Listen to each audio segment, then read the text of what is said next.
LifeLock, how can I help? The IRS said I filed my return, but I haven't. 1 in 4 tax-paying Americans has paid the price of identity fraud. What do I do? My refund, though. I'm freaking out. Don't worry, I can fix this. LifeLock fixes identity theft guaranteed and gets your money back with up to $3 million in coverage. I'm so relieved. No problem. I'll be with you every step of the way. 1 in 4 was a fraud-paying American. Not anymore. Save up to 40% your first year. Visit LifeLock.com/podcast. Terms apply. Listen, all you New Yorkers. Excuse me, taxi. Okay, we're looking around. This is the 77 WABC minicast. Bob Holden was a great council member for 7 years, 2018 through 2025. He thinks I don't like him because he's a Democrat. And the truth is, you guys remember what I would say the only common sense Democrats left in this country are, I would always say, Bob Holden. You remember that? And then we had a fight over the phone during the mayoral election. It turned out to be right, of course, but that's fine. It doesn't matter. About a certain candidate. But I got to tell you, he's so smart, Bob, and he's so right on all the issues. So I've been getting these texts from a 718 number for a while now, and they're all great. But I didn't realize it was Bob. So I reached out to Frank Morano this weekend, and I said, I want to put Holden on. He said, well, he's been texting you. You never get back to him. I go, what? No, he hasn't. Well, he has, but I apologize. But I reached out to get Bob on because he's the guy I want to hear from about the council. He's out of the council. He can talk honestly now. He doesn't need the job or care about those people. So here he is, one of our greatest city council members ever, Bob Holden. Good morning, Bob. Good morning, Sid. And you didn't program my number in your phone? No, I was mad at you. I was mad at you. Oh, I okay. apologize. Right. Yeah, you have to admit, our last conversation on the phone, Bob, didn't go all that well, did it?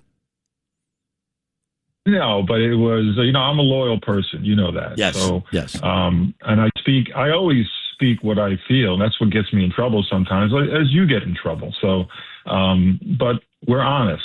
And I'm loyal, and Curtis and I are friends, and he helped me get elected.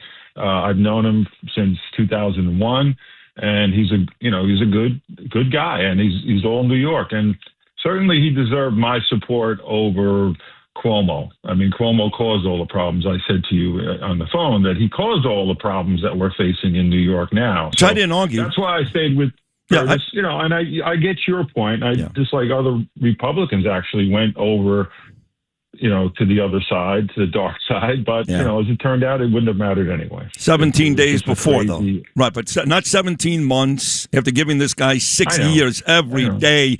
Swagger man, no plan. Cuomo this, every day I put him on this show. But nobody else wanted him on. But 6 years, Bob, 6 years. Right. 17 days before, and all this guy does is walk the streets and talk bad about me. I could, but fine. I do want to get to the speaker, though, Julie Menin. This is what she tweeted yesterday, which got me crazy. I think you too, Bob. Today, on International Day to Combat Islamophobia, which I still don't understand what that is. It doesn't exist, but that's fine. International Day to Combat Islamophobia. We stand with Muslim New Yorkers and reaffirm our commitment to confronting Islamophobic hate in all its forms. New York's strength comes from its diversity. Now, look. Maybe I'm stupid, okay? But this is a Jewish woman, Julie Menin. We have just endured four terrorist attacks in the last week, one of them right here in New York City.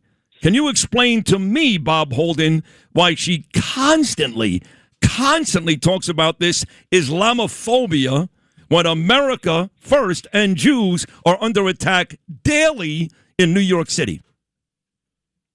Well, she's doing what most Democrats do, especially in the city council. She's catering to the far left, the socialist left, the crazies, the communists. And I don't know why they do that. They're afraid, I guess, of, future elections, but they all do it. And I had so many of my fellow Democrats in the council come to me many times, at least the moderate ones, and say, I agree with you, but I can't vote with you. And Julie's kind of the same, way. She's very ambitious. She'll say what she needs to say to get elected or to get to be the speaker. But then when push comes to shove, she'll always cater to the Tiffany Cabans, the Chioses, the Sandy nurses in the council who are communists. That's all. Again, they're far, far left. I never thought. I grew up, again, during the Cold War, so I remember communism. But many of these people, like Tiffany Caban or Chiose, who goes after you and Vicki all the time, yep. They were little kids at 9/11. They didn't understand. They don't even understand history at all, because they wouldn't back the Palestinians if they understood history. They wouldn't back all these ridiculous causes, and they go from one to the other, and they don't even know what they're talking about. So Julie Menin is catering to that side. And I saw that, with the worst speaker ever in the city council, Adrienne Adams. I worked under her, and she was worse than any speaker. I can't imagine a speaker worse than Adrienne Adams, who, again, catered to that side. Why?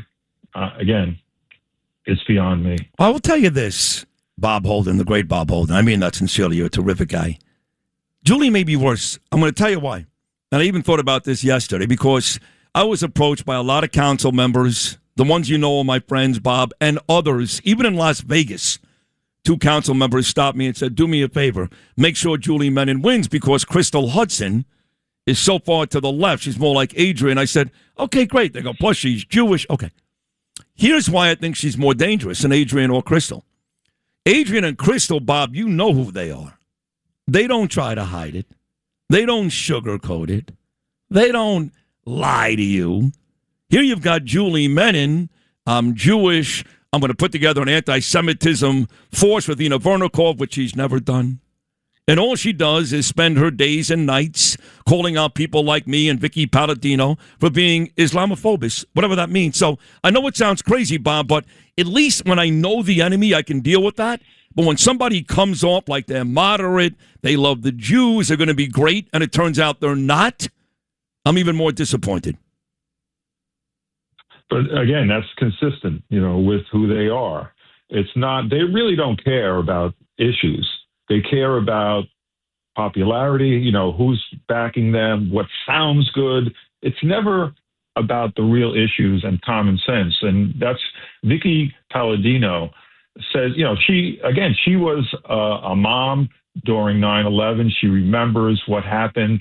And I taught at a college for 44 years, Sid, with a lot of lefties on the faculty.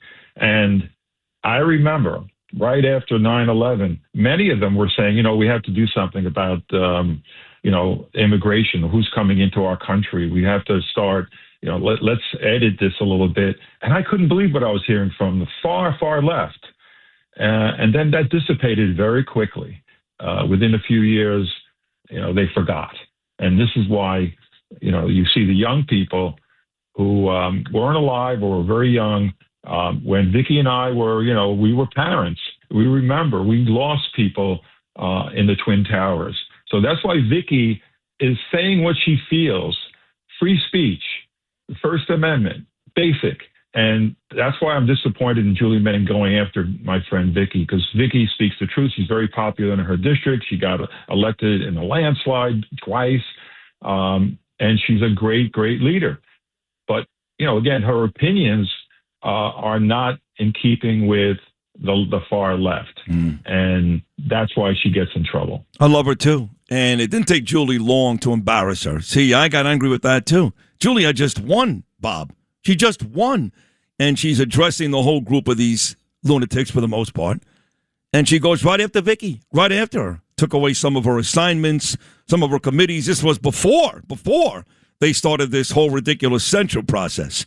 So it took Julie Menin about 15 minutes to try to take down our friend Vicki Paladino, who, as you said, no matter what she tweeted or what she said, I don't care.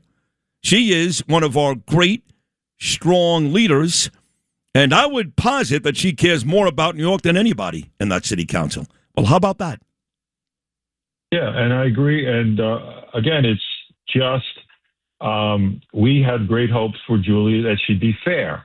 Going after Vicki like that publicly a few times and telling everyone the votes and calling press conferences on that, and then the coordinated attack against you.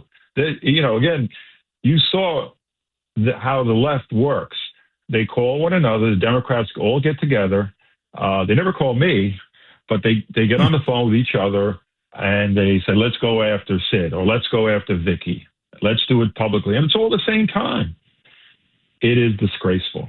And you have to stand up to that. And Vicki does, and you're doing it. And I agree with you wholeheartedly on this. But I certainly agree with Vicki. Vicki, I consider a lifelong friend, and I admire her courage.